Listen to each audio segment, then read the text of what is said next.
Terima kasih Kang Agung atas kesempatannya kita bisa berbincang-bincang pada sore ini dalam channelnya Kang Agung. Pertanyaan yang bagus sekali Kang Agung. Kalau kita lihat sehari-hari, kenapa sih orang itu bisa tampil dengan gaya berbeda, dengan bawaan berbeda, dengan sifat yang berbeda? Nah, itulah uniknya kita sebagai manusia.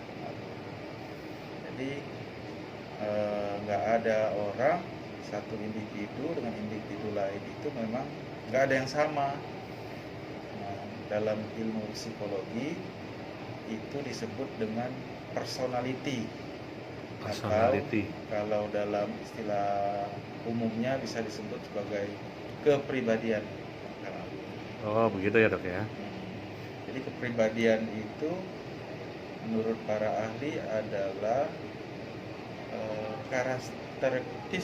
karakteristik seorang yang menetap, yang mempengaruhi pikiran, emosi maupun perilaku atau tampilan dia sehari-hari dalam beradaptasi dengan dunia secara luas, seperti itu. Itu kepribadian ya dok. Itu yang dimaksud dengan kepribadian. Nah, itu kenapa bisa berbeda ya dok ya? Artinya memang tadi dokter bilang bahwa tidak ada yang sama gitu ya. Mungkin ada faktor apa yang mempengaruhi munculnya perbedaan-perbedaan tersebut, atau memang ada macam-macamnya dok? Silakan dok. Baik, dalam ilmu psikologi untuk memahami kepribadian itu, para psikologis istilahnya untuk sebutan dari ilmuwan psikologi itu membagi dua kelompok besar Kang Agung. Yang pertama yang disebut dengan sudut pandang psikodinamik, yang kedua sudut pandang humanistik.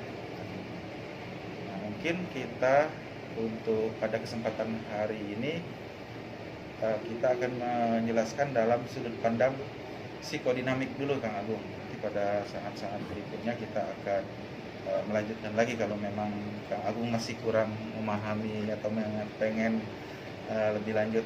Karena terlalu luas mungkin bahasannya ya dok ya. Bisa akan nggak cukup nanti waktunya. Iya. Saat ini. Boleh? Silakan. Mau yang mana dulu nih Kang Agung? Boleh yang tadi psikodinamik ya? Psikodinamik. Iya. Sudut pandang psikodinamik. Oke. Menurut sudut pandang psikodinamik, personality itu atau kepribadian itu tidak bisa tidak kita sadari atau tidak disadari. Jadi kepribadian seorang itu terbentuk tanpa disadari dan dia dipengaruhi oleh proses-proses yang terjadi pada masa kecil kita, pada saat kita waktu masih kecil. Jadi saat kita di dalam kandungan, saat kita lahir sampai seseorang itu dewasa, nah proses-proses dari mulai dia di dalam kandungan, lahir sampai dia tumbuh kembang, nah itu mempengaruhi tampilan dia saat dia sudah matang atau sudah dewasa. Betul Kang Agung. Ini Pak Kang Agung. Tapi memang menurut para ahli itu dominan itu perilaku kita atau kepribadian kita itu terbentuk pada masa kita kecil, sebelum kita masukin masa pra-remaja.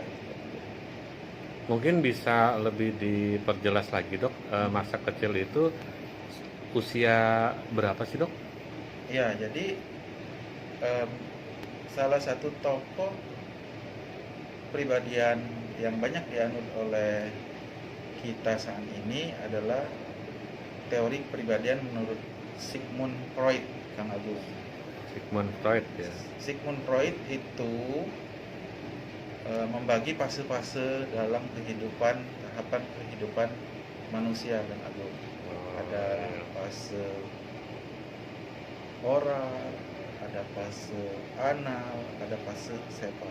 Jadi fase oral itu ya tahapan anak baru lahir, kalau kita lihat kan dia sering menghisap Jempolnya, jarinya ya. jempol, menetek, kemudian menghisap benda-benda yang masuk ke mulutnya. Itu namanya fase oral Kang Agung. Oh, Itu berarti biasanya sampai bayi, pada usia bayi biasanya pada usia-usia itu berbeda fase-fasenya dok ya. berbeda. Nah, terus mohon maaf dok, saya mau tanya lagi dok. Eh, dari sisi psikologi, itu sebenarnya jenis kepribadian yang seperti apa sih dok yang paling ideal dah? Kalau nggak dikatakan sempurna, kalau nggak ada yang sempurna ya dok ya. Iya. Tapi yang ideal itu yang seperti apa dok? Baik. Nah, untuk menjawab pertanyaan itu tentunya kita harus membatasi Kang Agung menurut teori kepribadian siapa nih yang akan kita jelaskan. Nah, teman-teman, dalam kesempatan ini saya akan mencoba ya Kang Agung ya.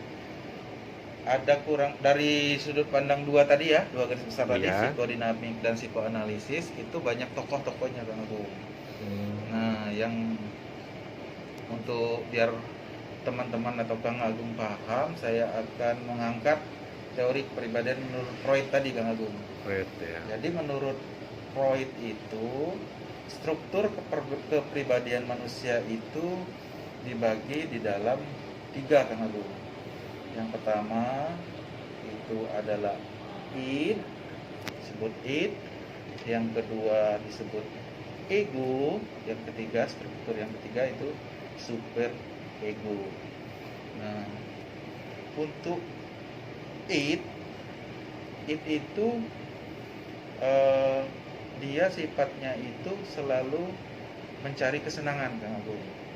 Jadi apabila seorang itu dominan, pengennya senang-senang terus, pengennya pesta-pesta terus, pengennya ya party-party, itu berarti dia dominannya id. Jadi id itu dalam bahasa lainnya disebut dengan amoral. Jadi manusia itu selalu ingin yang senang-senang. Tentunya kalau ini yang dominan itu, kalau berbicara ideal tadi ya dia itu akan, kalau seorang itu ingin terus mencari kesenangan tanpa dia peduli dengan orang lain, tanpa dia peduli dengan kesusahan orang lain, nah berarti dia id-nya yang dominan. Wah, ini menarik nih dok nih. Ya. Menarik nih sepertinya nih bahasanya. Iya. Itu id ya dok ya? Itu yang disebut id. Oke. Kemudian struktur kepribadian yang keduanya disebut ego Kang Agung.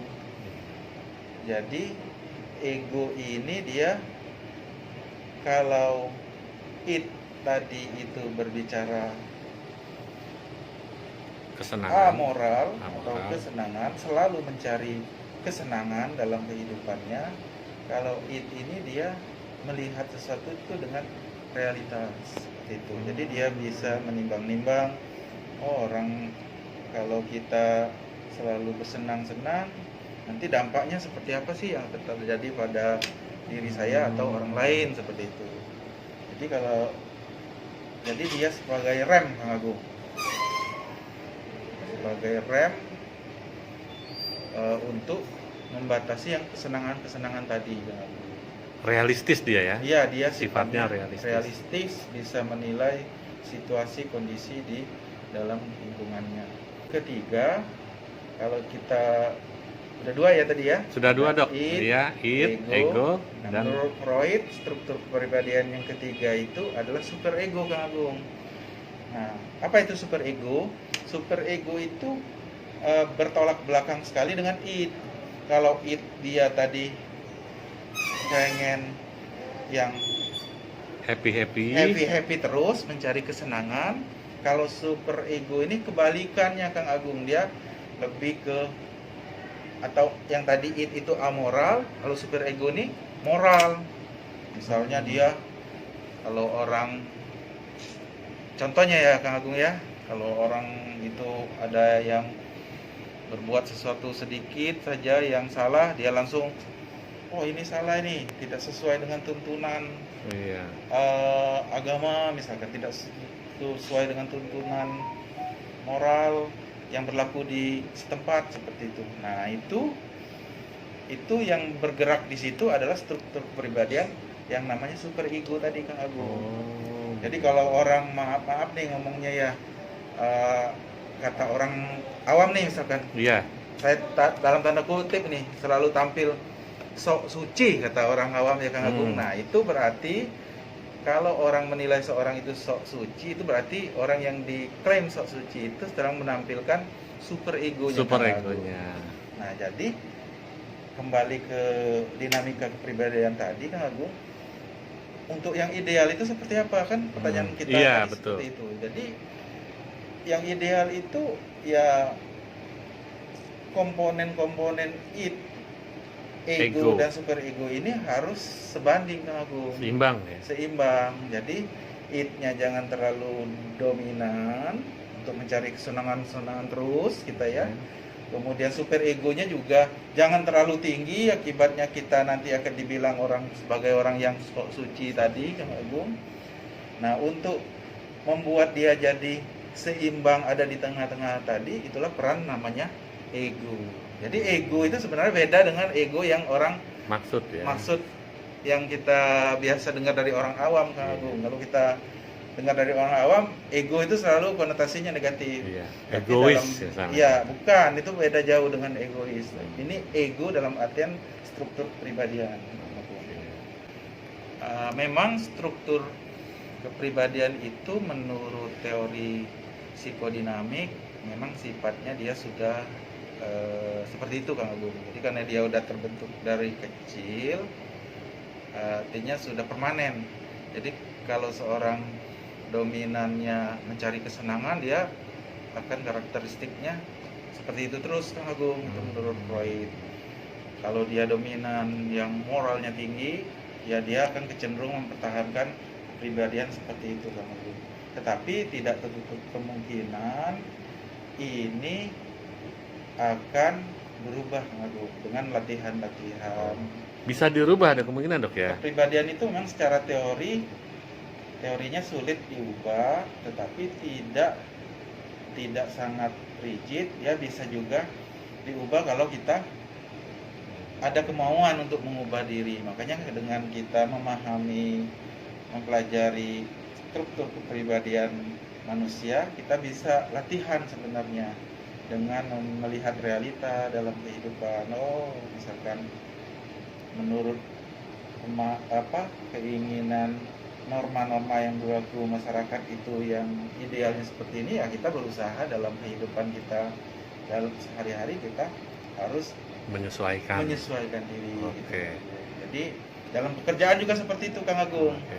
Kalau ada karyawan kita yang pengen happy terus, pengen hiburan terus, misalkan pengen dia ya intinya dia pengen senang-senang, nggak mau susah, itu berarti dia dominannya nih orang.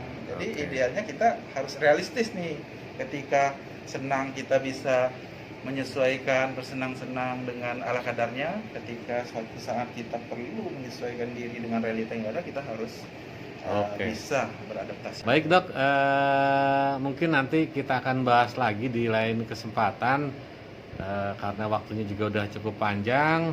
Saya ucapkan terima kasih banyak nih buat Dokter Yurnalis. Kasih salam dong dok buat channel saya ini. Oke. Terima kasih Kang Agung atas kesempatannya Kang Agung. Sapose Kang Agung. Mantap. Salam positif selalu. Itu salamnya orang-orang psikologi ya. Kang Agung. Oke, Jadi kita harus memandang semua kejadian itu negatif, itu tidak mengenakan, kita harus disikapi dengan sapose. Positif selalu Kang Agung. Salam positif selalu. Baik dok, terima kasih. Selamat sore.